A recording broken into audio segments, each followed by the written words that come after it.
Dear, let me do some explanation for you. This machine have insert a Wi-Fi setting.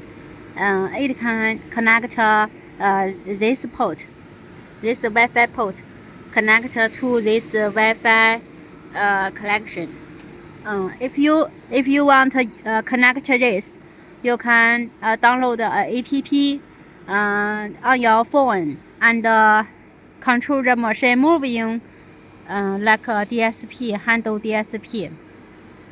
If you do not use this Wi-Fi, you can this Wi-Fi port connect to this side. So this machine can use this Wi-Fi data to connect to PC.